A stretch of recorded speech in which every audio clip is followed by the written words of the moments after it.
of our Divine Mother. Our Divine Mother says, do not live to be happy. Live to serve the Divine, and the joy that you will experience will be beyond all expectations. With always our love and blessings, says our Divine Mother.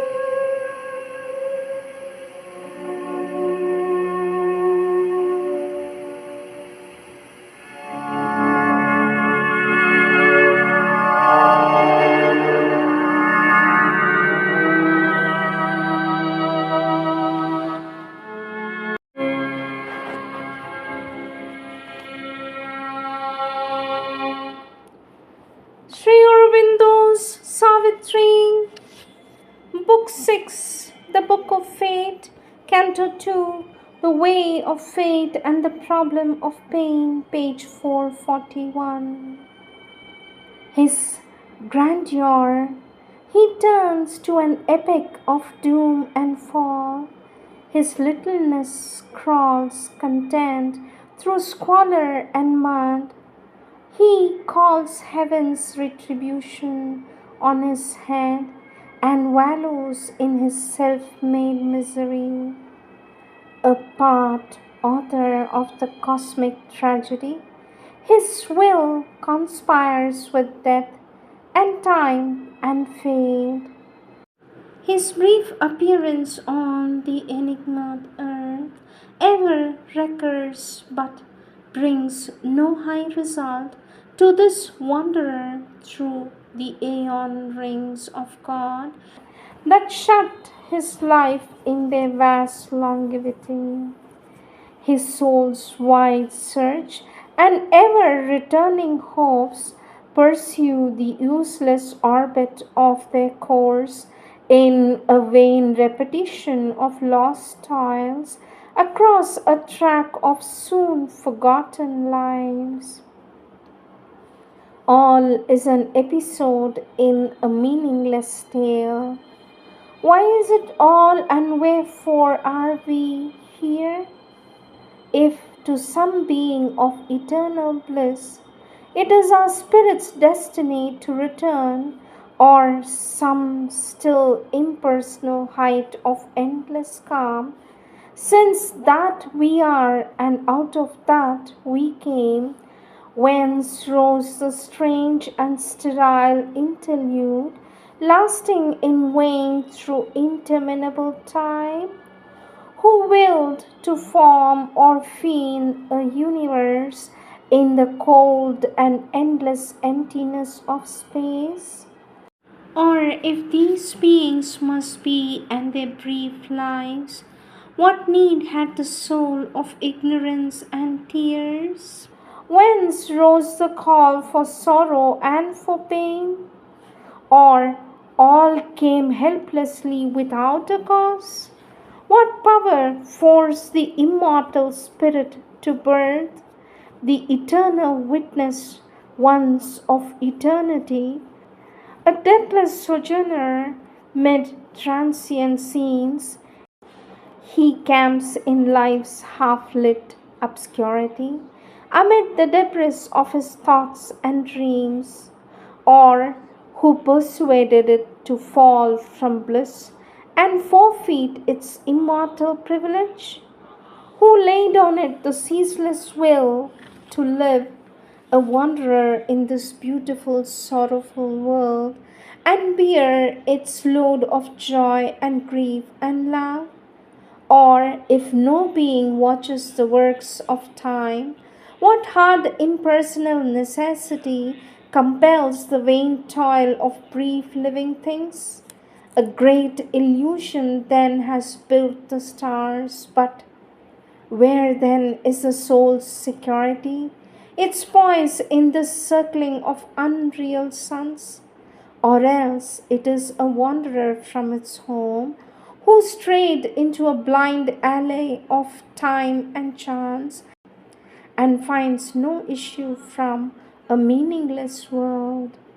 Or where begins and ends illusion's reign? Perhaps the soul we feel is only a dream, eternal self a fiction sensed in trance.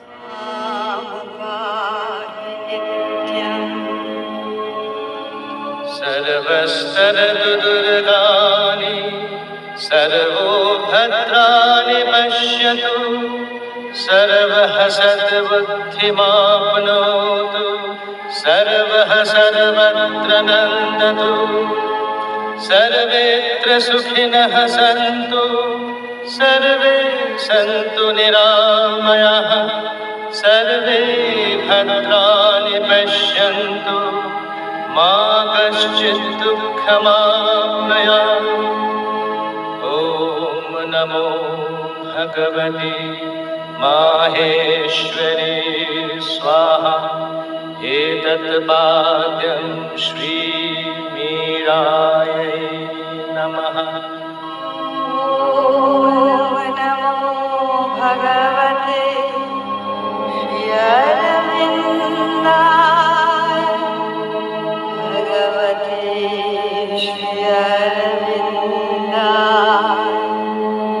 ॐ नमो भगवते श्रीअरविन्दाय भगवते श्रीअरविन्दाय ॐ श्रीमीराय नमः श्रीमीराय नमः मीराय नमः श्रीमीराय नमः 24th April. 24th April is the date of our Divine Mother's final return to Pondicherry in 1920. In 1973, on 24th April, the Darshan Day message given by our Divine Mother, beyond man's consciousness, beyond speech, O thou supreme consciousness, unique reality, divine truth. On 24th April 1971, our Divine Mother said, needless to say that those who aspire to truth must abstain from telling lies. 24th April 1958, the Darshan Day message given by our Divine Mother.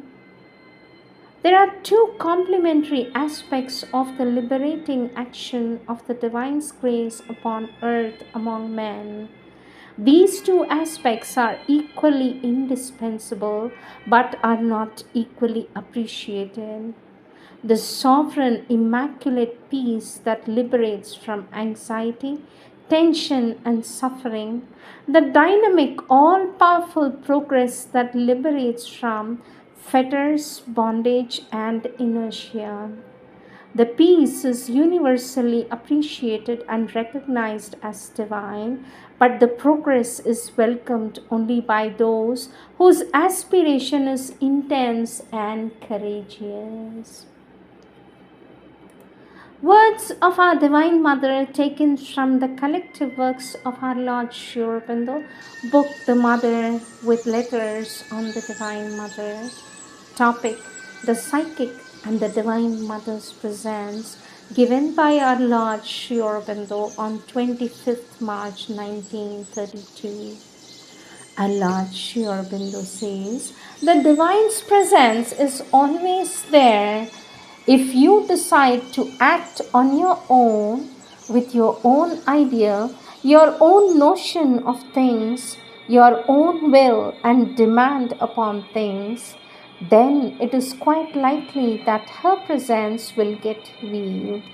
It is not she who withdraws from you, but you who draw back from her. But your mind and vital don't want to admit that, because it is always their preoccupation to justify their own movements. If the psychic were allowed its full predominance, this would not happen. It would have felt the feeling, but it would at once have said, "There must have been some mistake in me, a mist has arisen in me," and it would have looked and found the cause. Sri Aurobindo gave these words on 25th December 1933.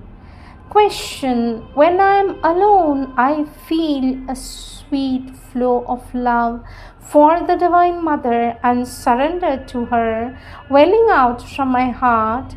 But when I am in her physical presence, I do not feel this love. Why does this happen? For this, our Lord Sri Aurobindo says, it is when you live in the psychic that there is this feeling, but the psychic commands at present only a part of the mind and vital. It does not yet control the most external parts. That is why you do not feel when you are in the Divine Mother's physical presence.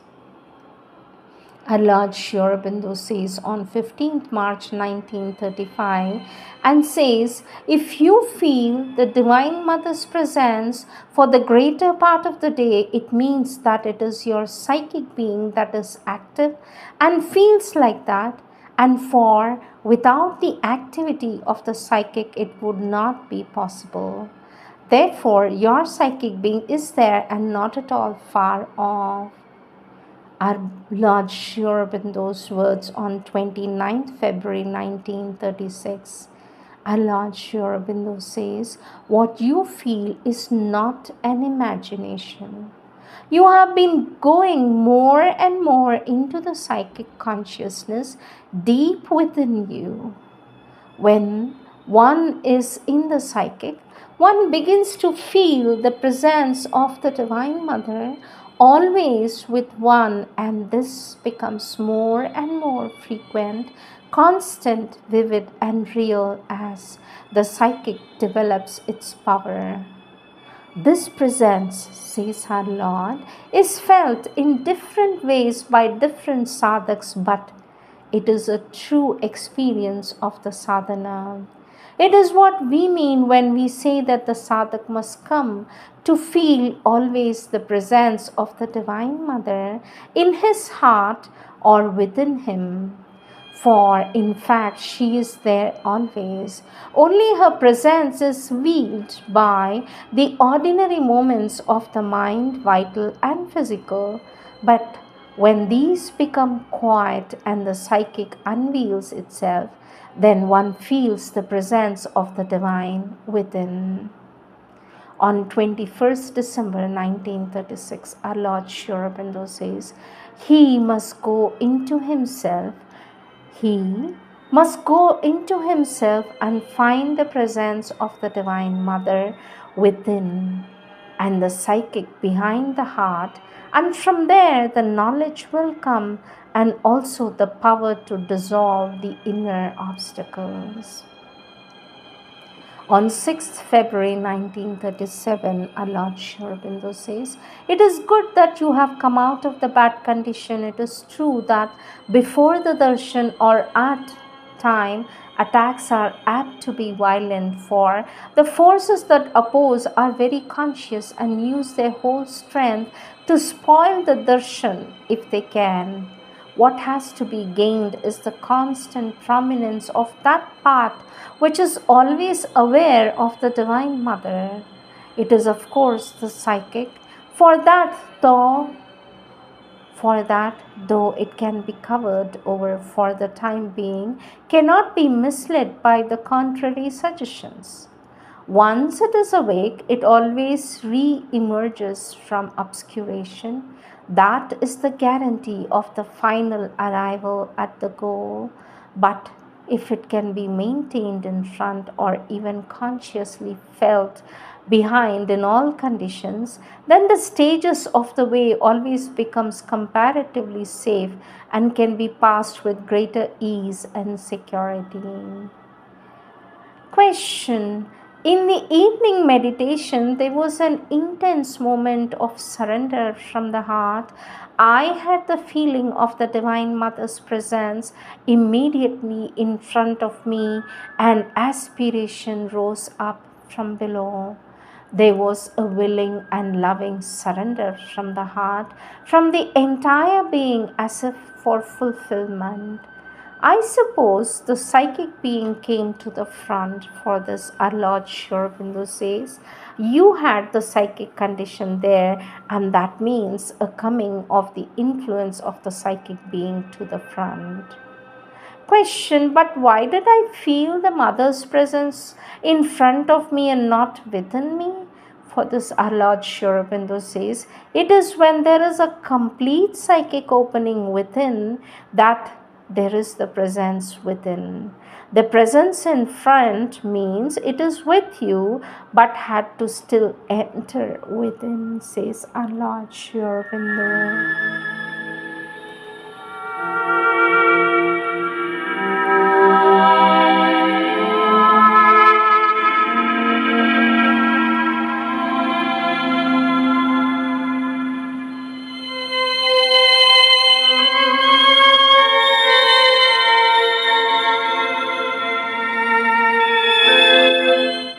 Some give their soul to the divine, some their life, some offer their work, some their money.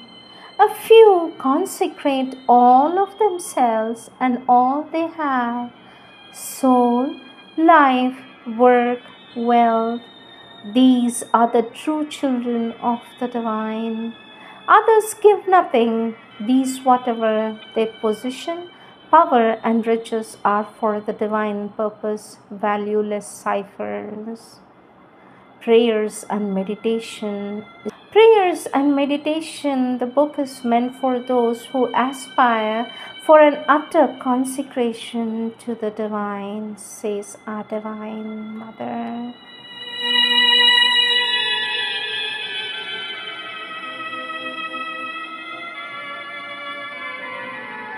Our Divine Mother says, like Savitri, the book Prayers and Meditations has the same intensity of vibration and rhythm, the same origin, the same intuition, in fact, the same revelation with the power to transform.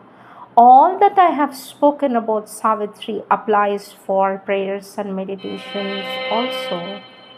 Only Sri Aurobindo's book is in English in beautiful poetry, whereas Prayers and Meditation was in French and in prose. These are my experiences, descriptions of my experience of my sadhana, says our Divine Mother. Not only the body, but even the substance is the same. It is the same consciousness with the same power of manifestation, description of the journey of the soul to the Supreme, the same substance in two identical approaches, in two different forms. In fact, the same vision, the truth to be realized. La plus étroite, la plus suffocante, j'ai touché un ressort tout puissant qui m'a projeté d'un seul coup dans une immensité sans forme et sans limite,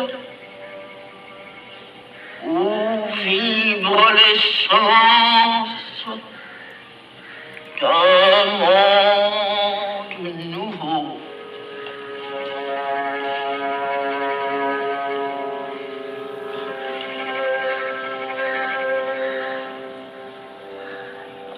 At the very bottom of the unconscious, most hard and rigid and narrow and stifling, I struck upon an almighty spring that cast me up forthwith into a formless, limitless, vast,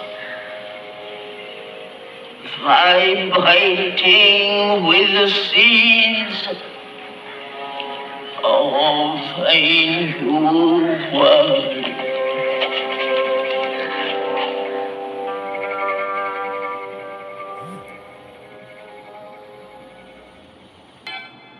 About 24th April 1920, our Divine Mother says on 24th April 1937, the anniversary of my return to Pondicherry was the tangible sign of the sure victory over the forces, the adverse forces.